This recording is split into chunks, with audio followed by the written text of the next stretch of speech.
सेजल सिंघानिया की बातें अवंतिका के दिल में कांटों की तरह चुभ रही थी। उसे अपने बचपन की बातें याद आने लग गई कि कैसे सेजल सिंघानिया उसे टॉर्चर किया करती थी।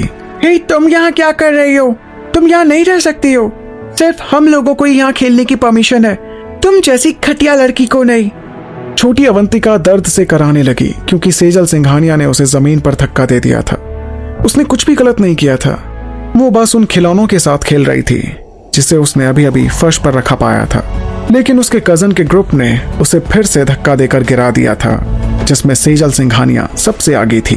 हे देखो, इसने तो अभी भी कितनी गंदी वाली हेलो किटी पैंटी पहनी हुई है। एक और लड़की ने हंसते हुए अवंतिका की तरफ इशारा करते हुए कहा। शर्म से अवंतिका ने जल्दी से अपनी स्कर्ट वापस नीचे खींच ली। वो सच में सेजल सिंघानिया से नफरत करती थी और ये जरूर पहली बार नहीं हुआ था कि जब उसने और उसकी बाकी कजिन्स ने अवंतिका का मजाक उड़ाया हो। वो वहां खड़ी हुई लेकिन उसे फिर से नीचे गिरा दिया गया। इस बार अवंतिका की आंखों से आंसू बहने लगे। चले जाओ और उसे अकेला छोड़ दो। एक छोटी लड़की उसके सामने दौड़कर आई और सेजल सिंघानिया के ग्रुप से उसका बचाव किया। अवंतिका ने अपने आंसू पोंछे और 5 साल की अर्पिता को देखा जो अपनी बड़ी बहन को पंच मार रही थी, जिससे सेजल सिंघानिया आसानी से बच गई। अर्पिता, ये बकवास बंद करो। वो उस बच्ची पर चिल्लाई जो बस रोने वाली थी। नहीं, तुम बहुत बुरी हो। तुम अवंतिका को चोट मत पहुंचाओ, तुम बहुत बुरी हो। देखो देखो, एक रोती हुई बच्ची अवंतिका को बचाने आई है। लंबे और घुंघराले बालों वाली एक और लड़की हंसते हुए बोली।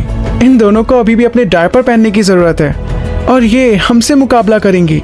सेजल सिंघानिया के ग्रुप ने जोर से हंसते हुए कहा। हे, वैसे तुम दोनों रोती क्यों नहीं हो? कि तुम्हें एक मम्मी चाहिए? सेजल सिंघानिया ने अवंतिका से कहा, जो रोती हुई लड़की को चुप कराने की कोशिश कर रही थी। अर्पिता ने अपना चेहरा अवंतिका के कपड़ों में छुपा लिया और जोर से रोने लगी। ओह, मैं तो भूल ही गई थी, तुम्हारी तो मम्मी है ही नहीं। तुम तो उसे कब का खा गई हो? सेजल सिंघानिया ने ताना मारते हुए अवंतिका से कहा। अवंतिका ने उसे बुरी तरह से देखा। दरअसल उसकी माँ लास्ट वीक ही मर गई थी जब उसे हॉस्पिटल में एडमिट कराया गया था। उसे केवल ये पता चला था कि उसकी माँ बेसमय मर गई थी और एक नर्स जो उसकी मम्मी की फ्रेंड थी उसे समझाने आई थी कि अब उसकी मम्मा इस दुनिया में नहीं रही। सेजल सिंघानिया हमेशा अवंतिका को ताना मारती थी कि उसके कारण उसकी माँ की मौत हुई है और वो अपनी माँ को खा गई है। चुप रहो प्लीज। ये कहते हुए अवंतिका रोने लगी।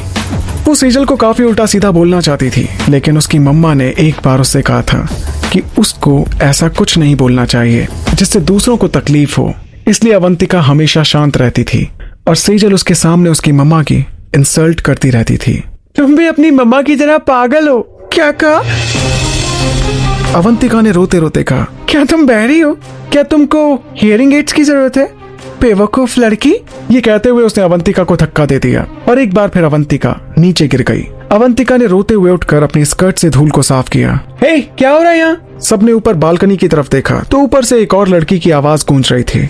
जब उन्होंने ऊपर देखा तो चेतना उन्हें ऊपर से घूर रही थी। उसकी नजरें अवंतिका से होते हुए सेजल सिंघानिया तक गईं।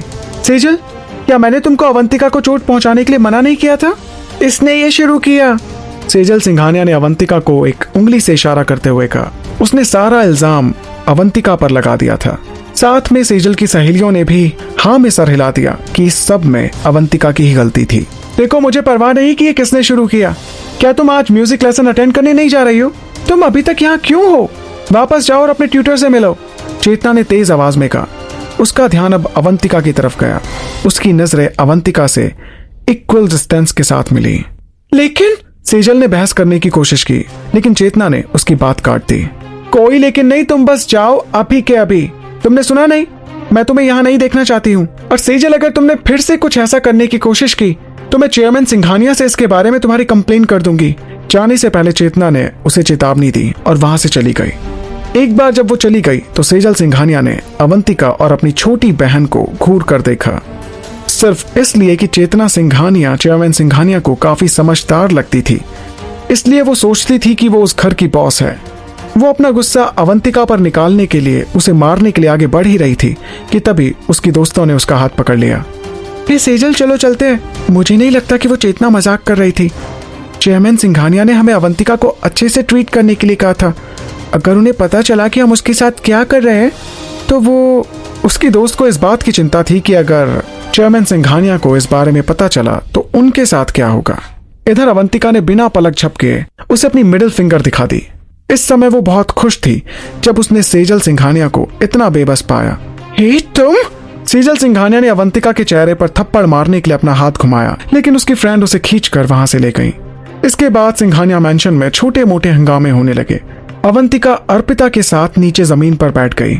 नीचे अपनी कजन को देखकर अवंतिका समझ नहीं पा रही थी कि ये लड़की उसे इस तरह क्यों देख रही है।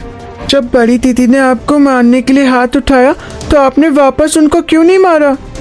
अर्पिता ने अपने गंदे हाथों से गाल पर अपने आंसू पोंछते हुए अवंतिका से कहा।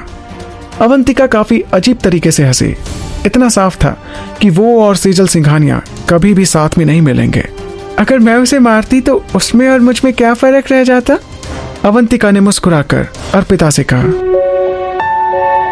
हे, क्या तुम ठीक हो अवंतिका? कहाँ खो गई? संध्या ने अवंतिका को हिलाते हुए कहा, क्योंकि वो देख रही थी कि अवंतिका काफी देर से अपने ख्यालों में खोई हुई थी। हे अवंतिका, क्या उस लेडी ने तुम्हें चोट पहुंचाने की कोशिश की? कहीं उसने तुम्हें कोई धमकी तो नहीं दी ना? संध्या ने टेंस होते हुए एक माँ की तरह सवाल करते हुए कहा। रिलैक्स संध्या, मैं ठीक हूँ। तुम्हें क्या लगता है कि सेजल सिंघानिया मुझे चोट पहुंचा सकती है? अवंतिका ने जवाब दिया। सेजल को अवंतिका से एक कोने में बात करते देख संध्या काफी नर्वस और बुरे मूड में थी। उसे समझ नहीं आ रहा था कि वो कैसे अवंतिका की मदद करे और क्या उसे उन दोनों के बीच में जाना चाहिए या नहीं। लेकिन वो दूर से देख रही थी कि अगर सेजल सिंघानिया ने अवंतिका के साथ कुछ गलत करने की कोशिश की तो वो बीच में जरूर जाएगी।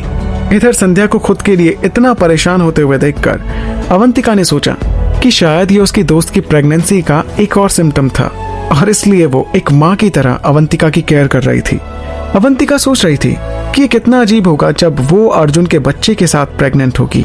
क्या वो भी ऐसे ही बिहेव करेगी? इसके बाद स्टारलाइट नाम के स्टोर से पास होते हुए अवंतिका को याद आया कि ये वही ब्रांड था जो राहुल और श्रेया ने उसे बताया था। क्या ये वही क्लोथिंग ब्रांड नहीं था जो चेतना ने अपने पैसों का यूज करके खरीद लिया था? अवंतिका ने एक बार स्टोर पर नजर डाली और उसकी नजर एंट्रेंस पर लगे मैनिक्यू पर पड़ी। मैनिक्यू में एक गर्ल लाइन ड्रेस पहने हुए थी। वो डिजाइन बहुत जाना पहचाना सा लग रहा था और अगर वो सही थी तो ये स्टारलाइट के डिजाइनों में से एक हो सकता है जिसे फ्लोरल अपीरियल्स के कलेक्शन से कॉपी किया गया था। क्यों होता कैसे होता है जानना, इश्क विश्क प्यार